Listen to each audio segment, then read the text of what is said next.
It's 10 o'clock. This is Sky News at 10. Our top story. Breaking news. 4 people are dead after a building collapses in Majorca. Battle lines drawn. It's the start of 6 weeks of frantic campaigning before the general election on the 4th of July. These uncertain times call for bold action, a clear plan so that we can chart a course to a secure future. And that's what I'm about. You now have the power, the chance to end the chaos, to turn the page and to rebuild Britain. Reform leader Richard Tice confirms Nigel Farage will campaign but won't be standing as a candidate. The former Post Office Chief Executive Paula Venables denies she tried to shut down an investigation into postmasters' prosecutions. Plus, the singer Cassie speaks out after footage showed her being kicked on the floor by her ex-boyfriend Sean Diddy Coombs.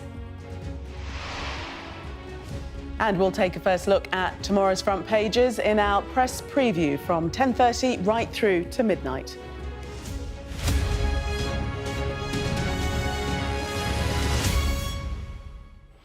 Good evening. We start with breaking news, and 4 people have been killed and at least 27 injured after a building collapsed on a beach in Majorca, emergency services have told us. Well, Spanish media reports say the building was a restaurant on the beach in Palma de Majorca.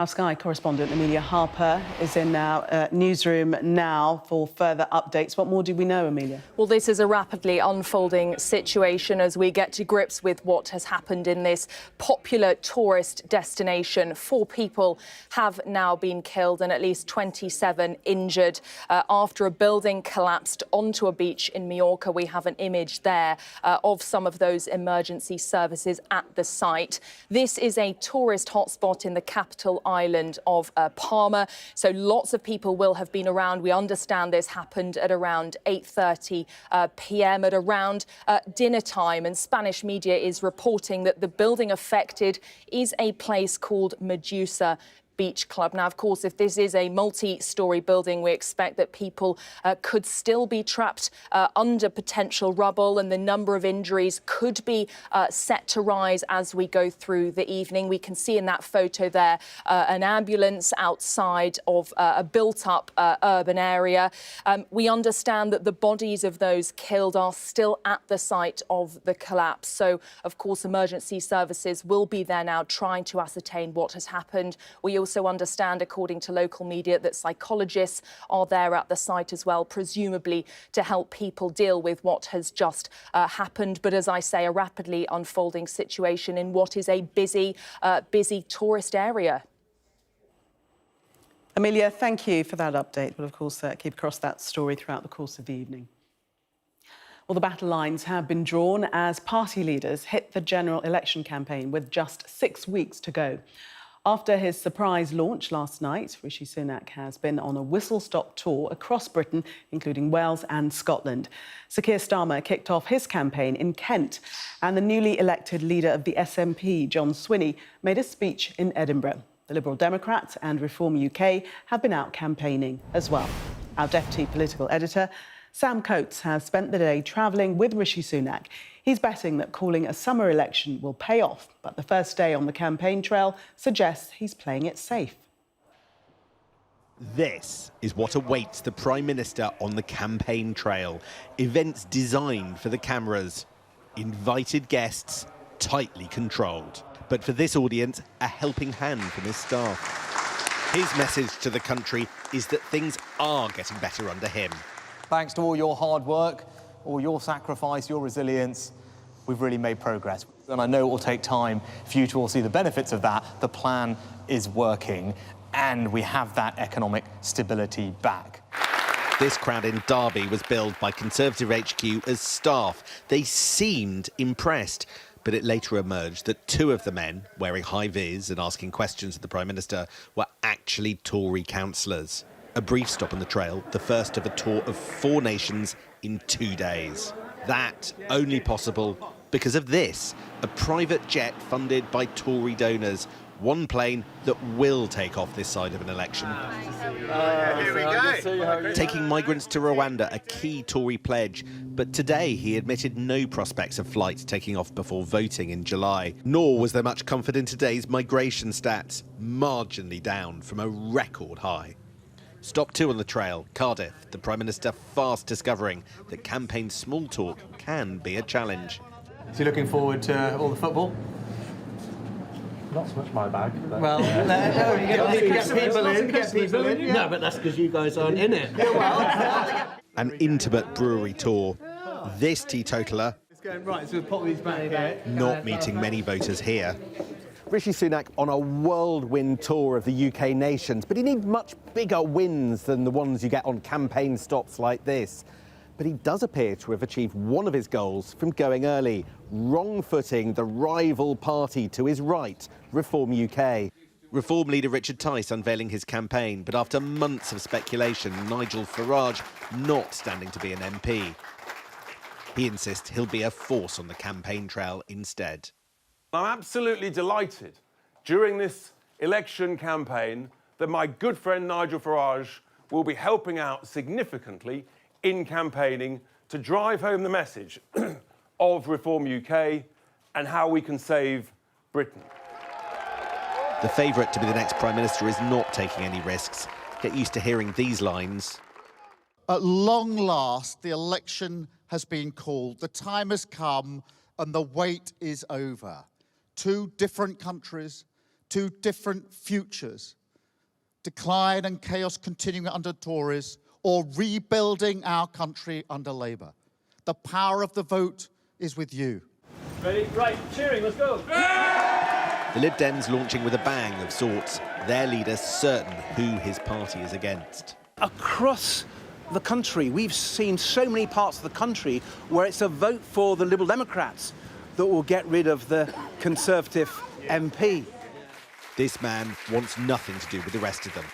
The new First Minister of Scotland says vote SNP to leave the UK behind.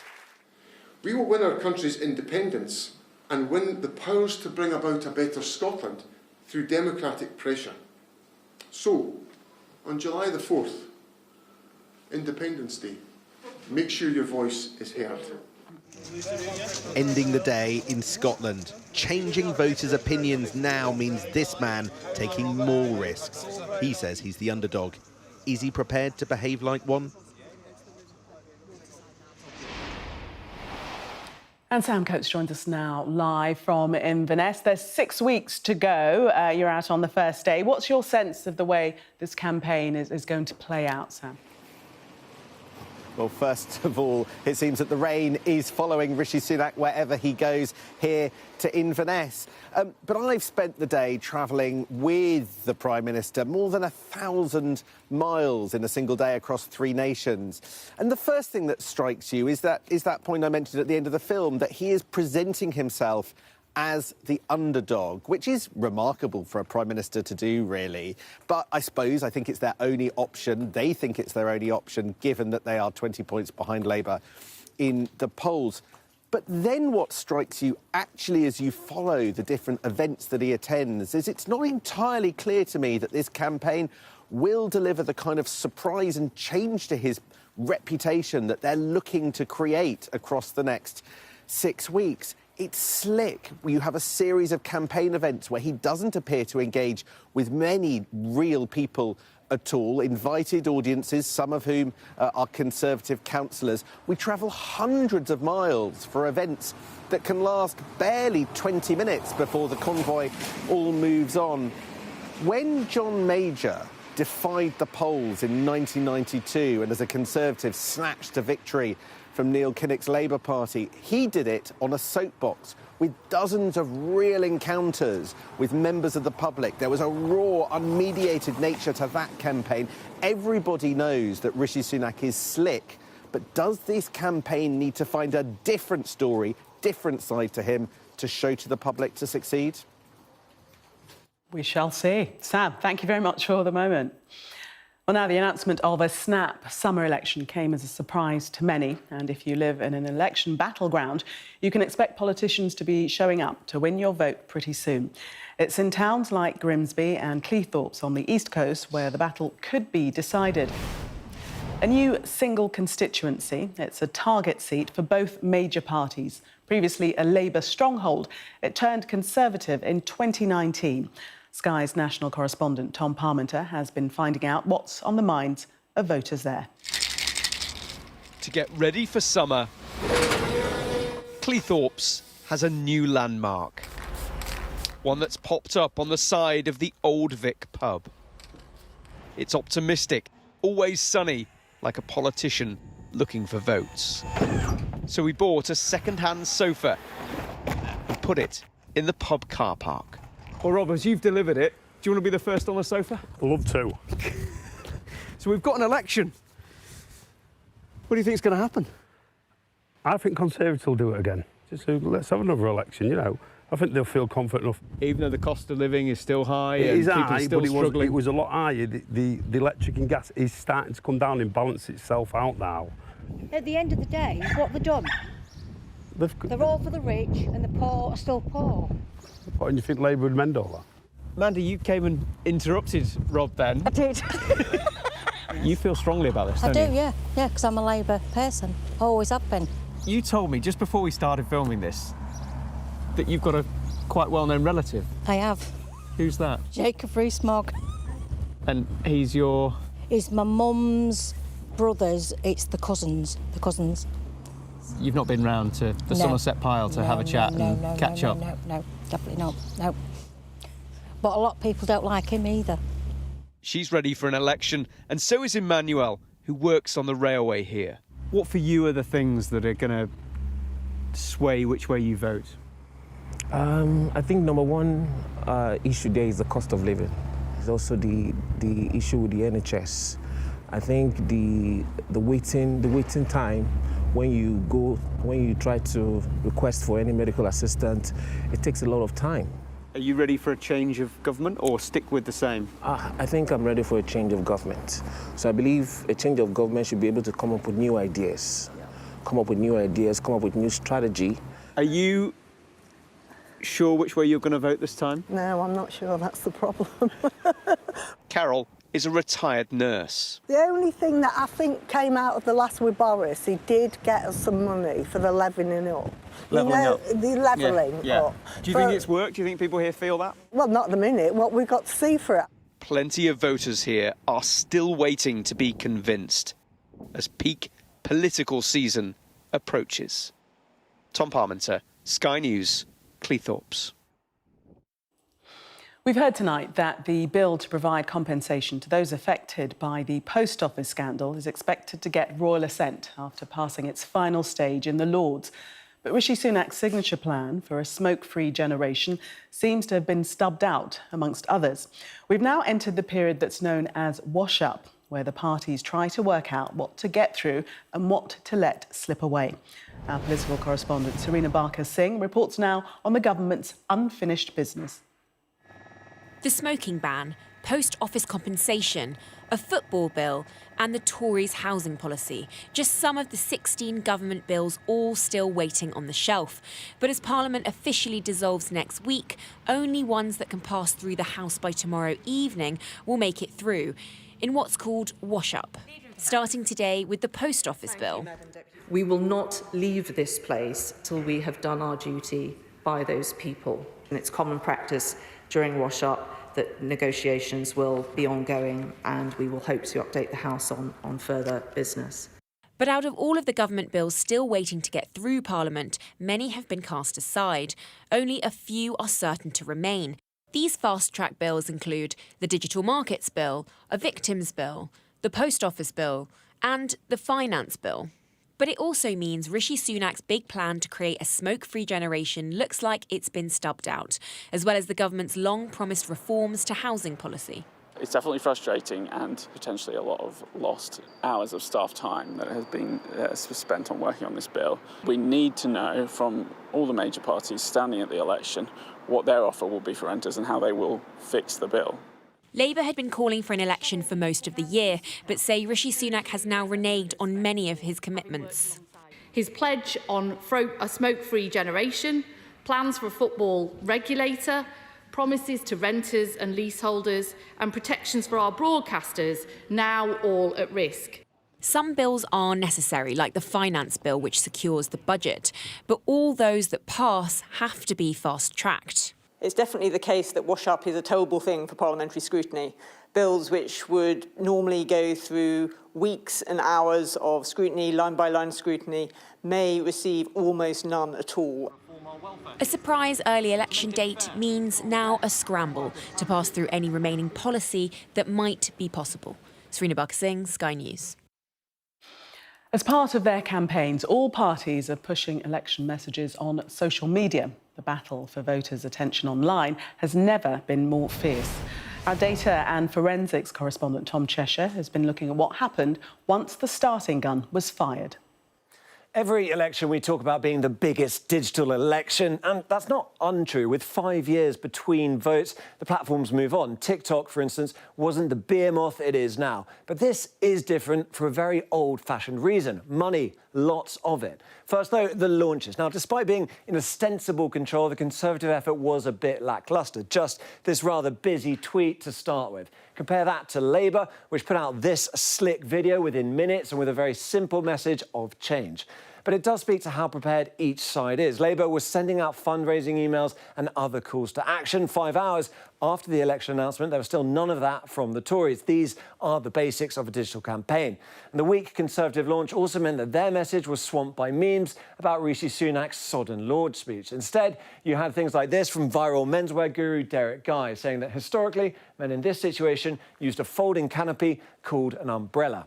The Conservatives have been clicking into gear, though. This is the campaign springing into action late last night. Now, Meta, which owns WhatsApp, Instagram and Facebook, publishes all political adverts. And you can see the Tories are starting to experiment with different adverts here. And this is the good thing about the digital election. We can see it unfold pretty much in real time, reveal what the campaigns are focusing on. And we can go deeper, too. If you look over here, you can see the sort of people who are seeing this advert by age and by sex, and how people are being targeted by political campaigns is going to be a big part of this election.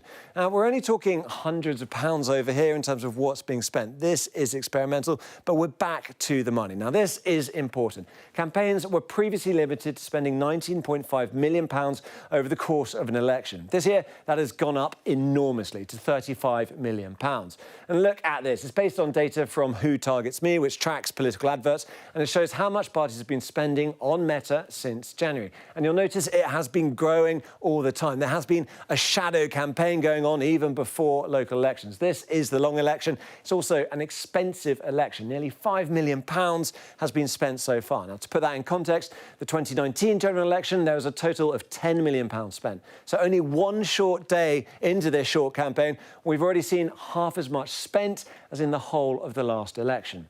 Digital is the vital battleground. There will be lots going on, much of it strange and new. TikTok influencers, YouTubers, AI, deepfakes, bots, 24-hour meme machines. Stick with us and we'll take you through it all over the coming weeks. We shall indeed. Now, there's been one important change since the last general election. You'll have to show a valid form of voter ID. There is the opportunity to cast a postal vote or have someone else vote for you as a proxy. The deadline to register to vote is the end of the day on the 18th of June.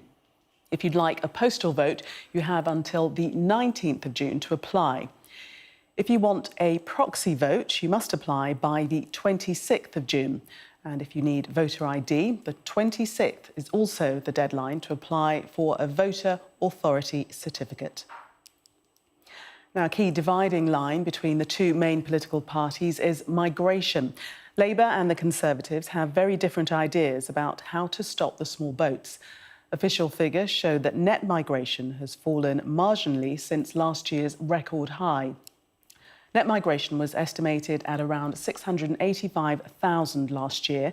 That's more than 3 times what it was in 2012.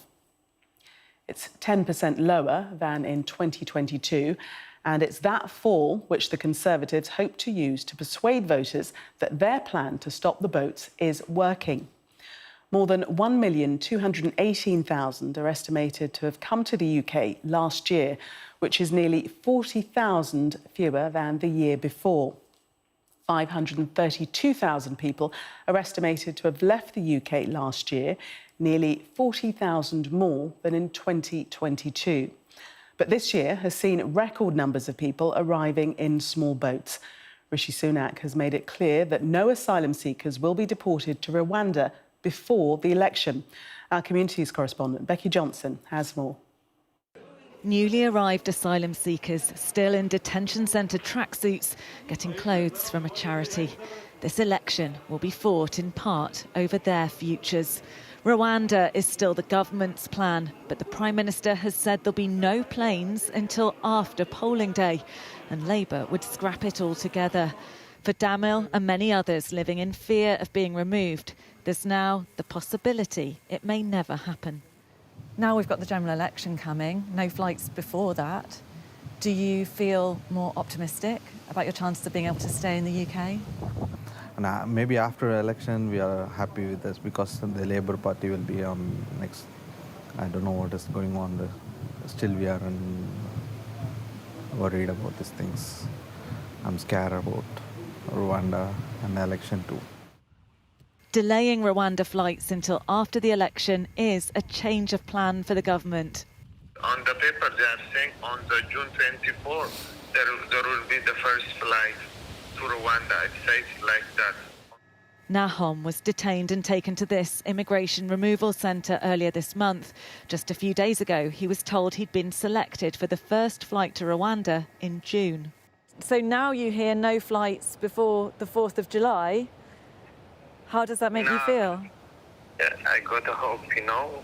As you said, if the Labour Party is winning, there is no flight at all, and it gives me a really hope. It's the good news to hear. Rwanda will be a key Conservative pledge, but voters are going to have to trust that planes will start going without seeing any evidence before the election. The Prime Minister will hope that latest figures showing a fall in net overall migration will help him argue his plan is working.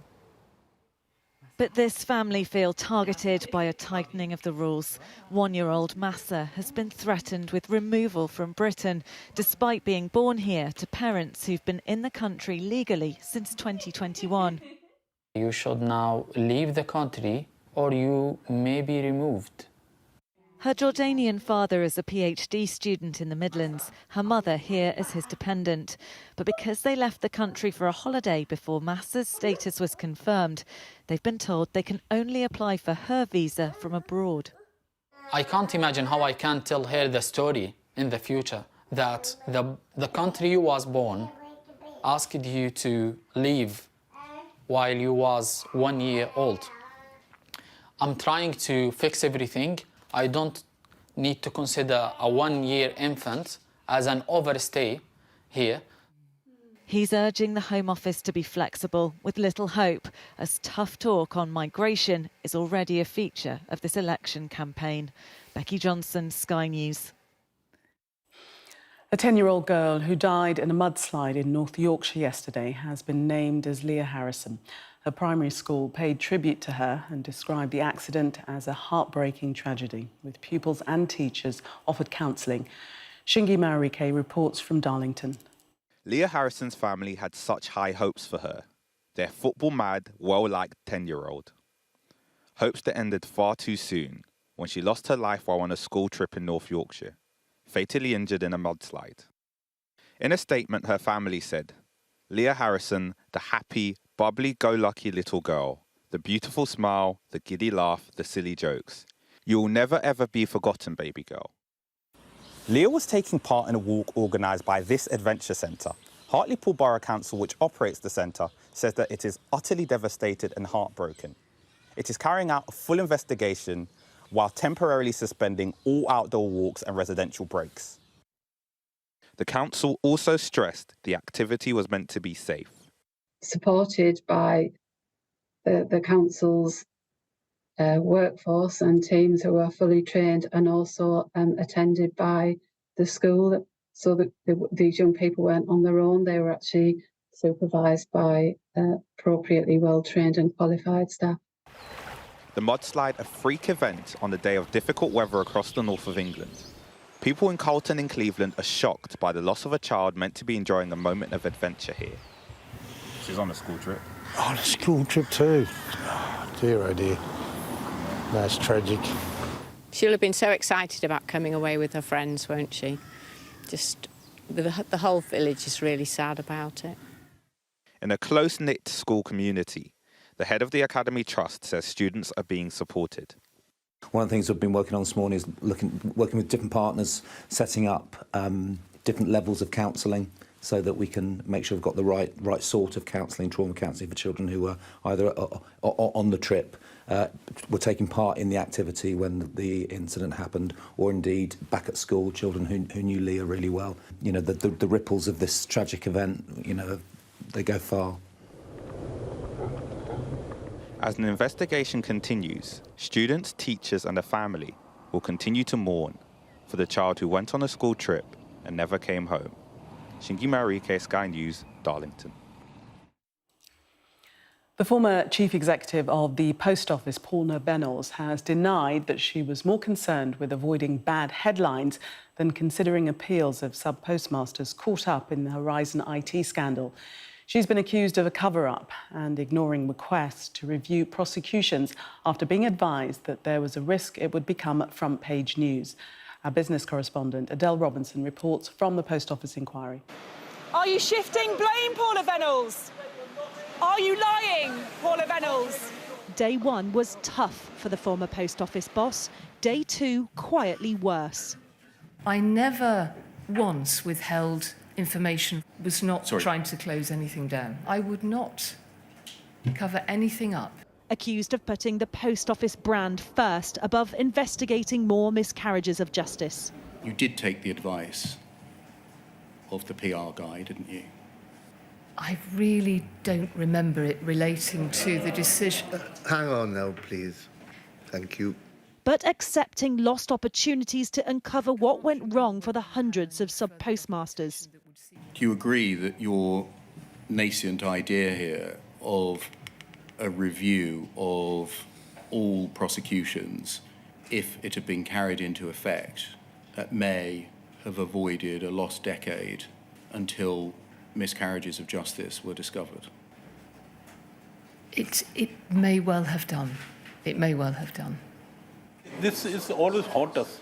The case of Seema Misra, jailed whilst pregnant, and her husband were mentioned, bringing it all back. Shame on them. Shame on the system as well. Shame on the Parliament as well. Because they can take big steps, but they're hiding behind this public inquiry. That time was hell. That time, I thanks to God, God is very, very clever. They pregnant her so she can't commit suicide. And they give me the elder son You to thought look that after. Seema might take her own life? Yeah, would have definitely. Neither believe Paula Bennells' evidence. And here they can get away with it, saying that they didn't know. All I'm getting headache from her. She's not answering the question. Questions too over the mediation scheme for victims. Why did you write an email which says, when we discuss this, the hope of mediation was to avoid or minimise compensation? Because that was what we discussed. Right, good. But sorry, that was easy but not then, as, but not as the purpose of doing it. That one of the aspects. A hope. Possibly, yes. Paula Bennells was criticised for not connecting the dots, not asking the right questions and not coming to the right conclusions. Much of her defence was about distancing herself, deflecting blame. Were you incompetent, Paula Bennells? And it's not over yet. One more day for the former Post Office boss attempting to defend her reputation. Adele Robinson, Sky News.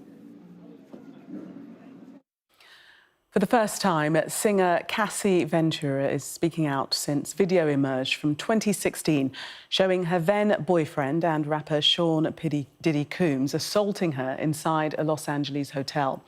On Instagram, she told her followers it broke her down to someone she never thought she'd become. A warning for our viewers, these images may be disturbing to see. Well, the video, obtained exclusively by CNN, appears to support allegations outlined in a lawsuit against Diddy last year. He's seen running after Cassie down the hallway before throwing her to the ground near an elevator, then seen kicking her twice and trying to drag her away. He apologised in a video earlier this week after the surveillance footage was released. And our arts and entertainment correspondent Katie Spencer joins me now. Katie, Cassie has spoken out publicly for the first time. What does she have to say? She was his girlfriend for over 10 years. She had a legal claim against him that was settled out of court last year, and she hasn't said anything since. There's been a lot from his lawyers. There's a number of women who have made allegations against him, who his lawyers have implied that there's a lot of women who are out to make money out of the rapper. Now, she hasn't been able to put her view across. Everyone saw that video that came out last week. Deeply, deeply disturbing. Him dragging, him shoving her. He'd spoken out and apologised and said he'd sought therapy. He's not that man anymore. But we hadn't heard from her until she posted this very heartfelt Instagram post today. She doesn't reference him by name. She talks about offering her hand to anyone who's living in fear. And she says, thank you for all of the love and support from my family, friends, strangers, and those I have yet to meet. The outpouring of love has created a place for my younger self to settle and feel safe now. But this is only the beginning. Domestic violence is the issue. It broke me down to someone I never thought I would become. With a lot of hard work, I'm better today, but I will always be recovering from my past. We know there was a police raid on Sean Diddy Coombs' houses in Miami and Los Angeles last month. So it's something that's still being investigated, the claims that are being made against him. OK, Katie, thank you. That was Sky News at 10. Coming up, we'll take a first look at tomorrow's newspapers in the press preview. Tonight, we're joined by the Deputy Political Editor of The Sun, Ryan Saby, and the Editor of The Courier, David Clegg.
Welcome back. You are watching the press preview, a first look at what's on the front pages as they arrive. It's time to see what's making the headlines with the Deputy Political Editor of The Sun, Ryan Sabey, and the editor of The Courier, David Clegg.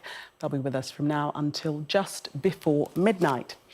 So let's see what's on some of those front pages for you now. Well, the first full day of the general election campaign leads the Financial Times, which says Rishi Sunak will not be able to deliver on his flagship immigration and anti-smoking policies unless he wins on July the 4th. The ditching of those flagship policies is also lead story in The Guardian. And a slip of the tongue by Mr Sunak about football while visiting a pub in Wales is lead story in The Mirror. Rishi's bumpy takeoff is how the Metro reports that news of no deportation flights to Rwanda before the election. In The Express, Mr Sunak attacks Labour leader Sir Keir Starmer, accusing him of being afraid to face him in a television debate. The story is also lead item in tomorrow's Telegraph. The Mail says that the Tories are planning to cut green levies on fuel bills in an effort to win votes. The Times too reports that falling energy bills will be one of the biggest election issues. David's paper, The Courier, carries the story of a problematic launch for the SNP's election campaign in Scotland. But The Star says holiday bookings have rocketed as Brits flee the country to avoid the 4th of July. Ryan's paper, The Sun, puts the election on its inside pages and leads on an investigation showing that 8 out of 10 pints of beer served in pubs were short-measured. I wouldn't know, don't drink. And a reminder that by scanning the QR code you'll see on screen during the programme, you can check out the front pages of tomorrow's newspapers while you watch us. And we are joined tonight by Ryan Sabey and David Clegg. Welcome to both of you. So we're going to start with, guess what? What is happening in 6 weeks' time? The FT front page. They're suggesting that Rishi Sunak has made a faltering start to the election campaign. Why so, David? So after what I think is pretty widely accepted to be a shock announcement yesterday that we're going to have the general election in 6 weeks' time rather than in the autumn as we were expecting, all of the parties have come out of the blocks launching their campaign today. And given it was Rishi Sunak's decision to call it, that he was the one who was able to prepare, set the date, you think that he would have the most sure-footed first day, but that's not really been the case. Some of that has been unavoidable, some of it has been avoidable. So the Financial Times leads on some of the serious issues about that. The top of which is him having to admit that Rwanda flights are not going to take off before the election, which of course he memorably made a bet about on television in what was quite a cringe-worthy moment. So he's now lost a bet about that, and the flagship policy is not going to happen. They've also have to dump some other quite important legislation, particularly the one on banning young people from smoking, which I think the Conservative government got a lot of credit for taking what was considered quite a progressive and forward-thinking approach by trying to introduce that legislation. So that's gone as well. And really, it seems that the only stuff that is going to get done before Parliament is prorogued is dealing with those two terrible scandals, the infected blood scandal and the post office scandal. Those are the two things that they have to get done, or that will just not be credible. You've then had some of the more traditional campaign blunders throughout the day today. He asked Welsh people about whether they're looking forward to the Euros when Wales haven't qualified. He took questions from people in a Derbyshire factory about the election, and it turned out they were Tory councillors. So there is a little bit of a feeling after that, certainly very memorable launch outside Downing Street yesterday in the pouring rain with a Labour theme song blasting out.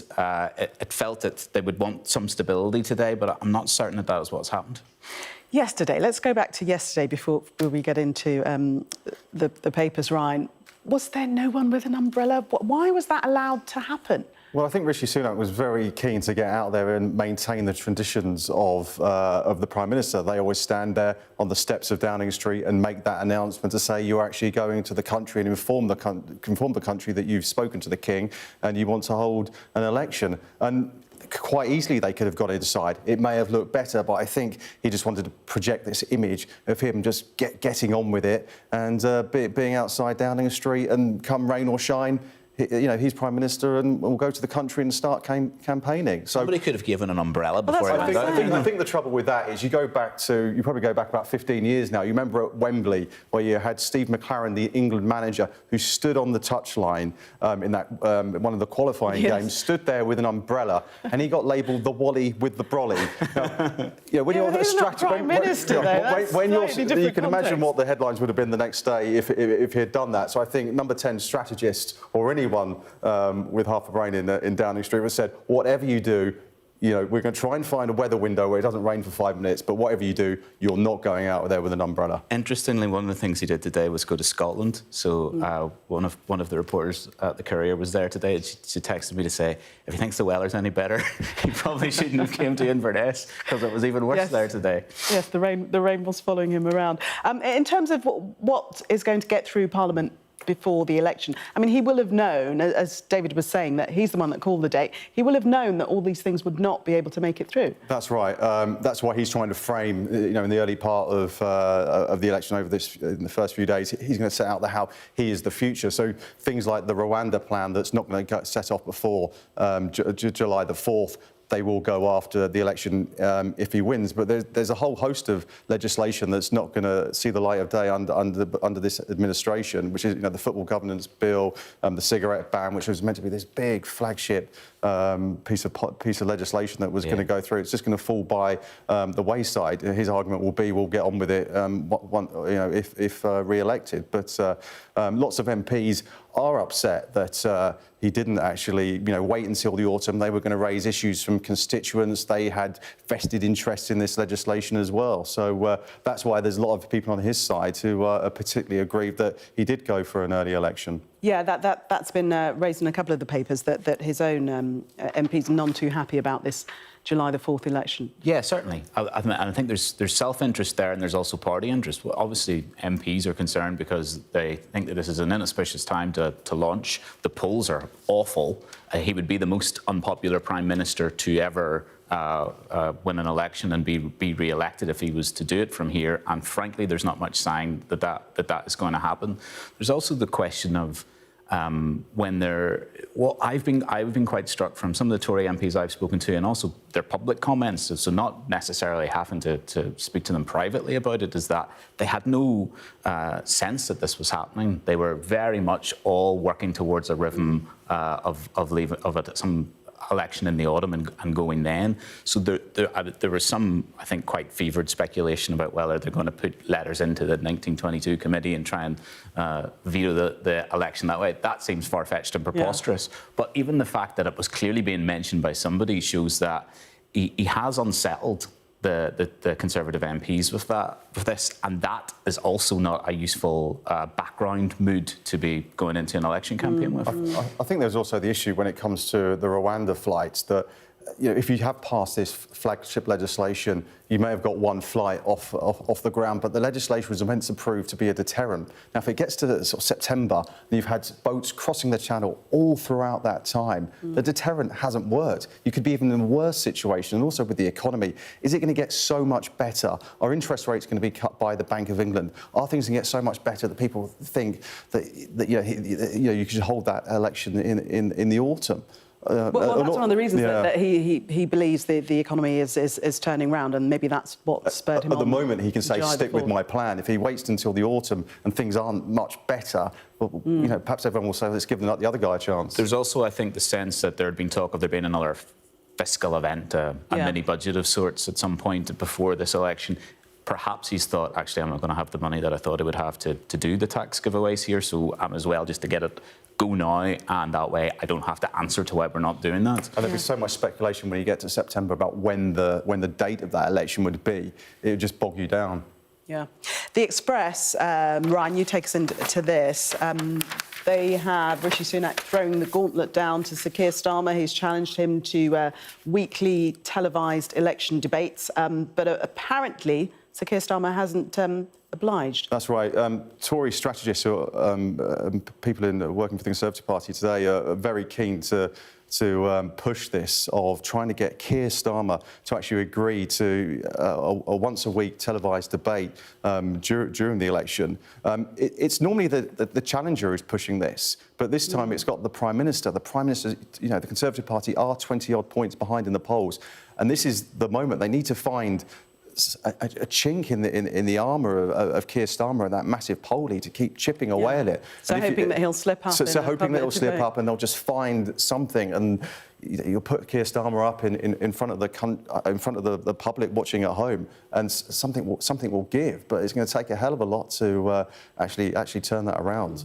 Do you think Sir Keir Starmer will stump up for the debates? I think he will, actually. I mean, there's some ludicrous talk here about doing 6, so you'd have one every week before the election. I think, frankly, no broadcaster would agree to that because they would like some ratings. But I feel like strategically there's some problems here as well. So I think the case has been very well set out there about why the Conservatives are keen to push this, and clearly they are keen to push it because it's not just the Express. They've briefed this to lots of newspapers tomorrow.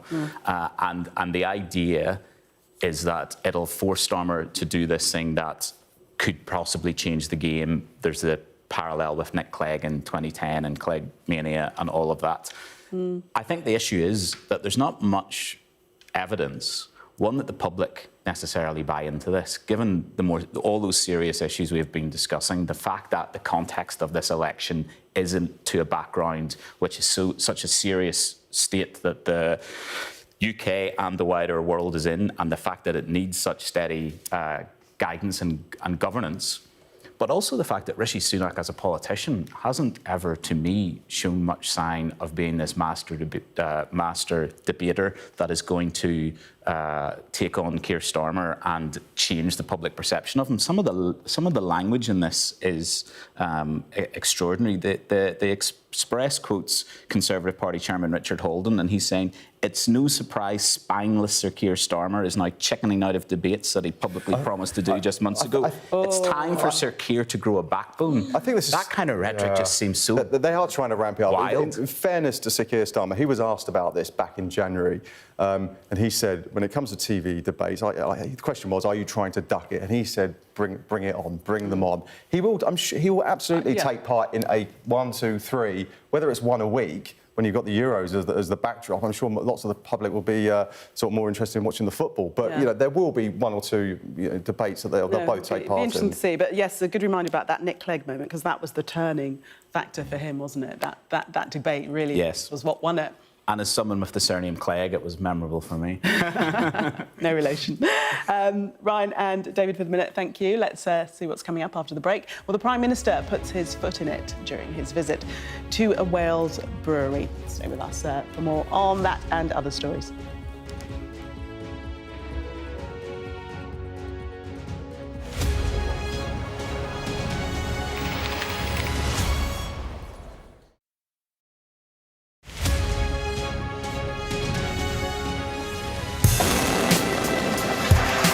An enormous explosion has just come down. I'm Stuart Ramsey, and I'm Sky's chief correspondent. You either live and recover, or you die.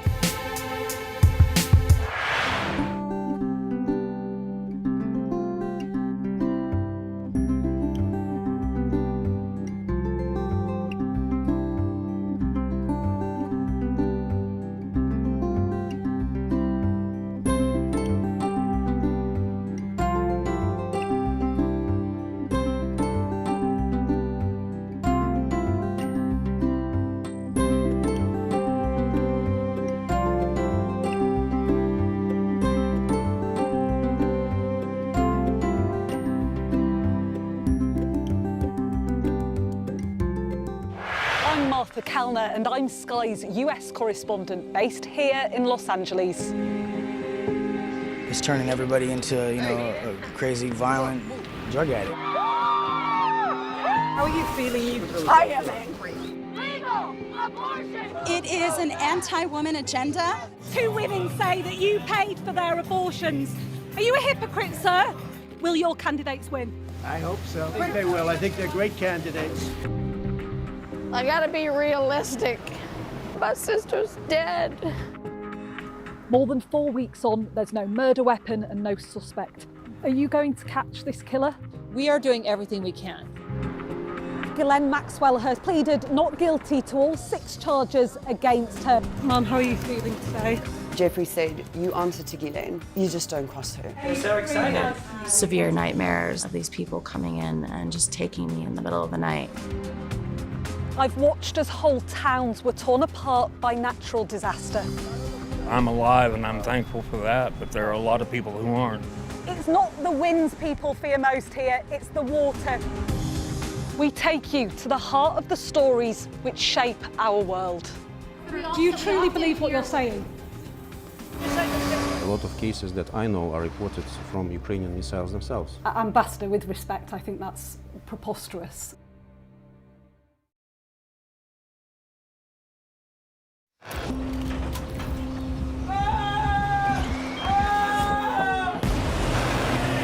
The most significant day of this conflict. They keep telling us that they want aid. And this is what's left of it. Tanks, heavy vehicle.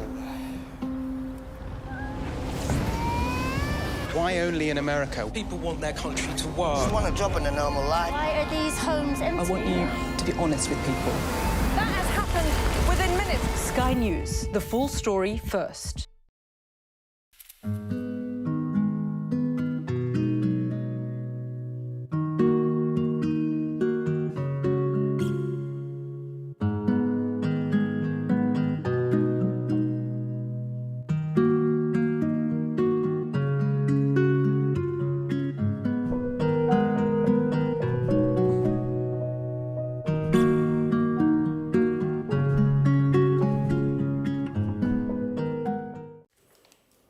Welcome back. You are watching the press preview, still with me.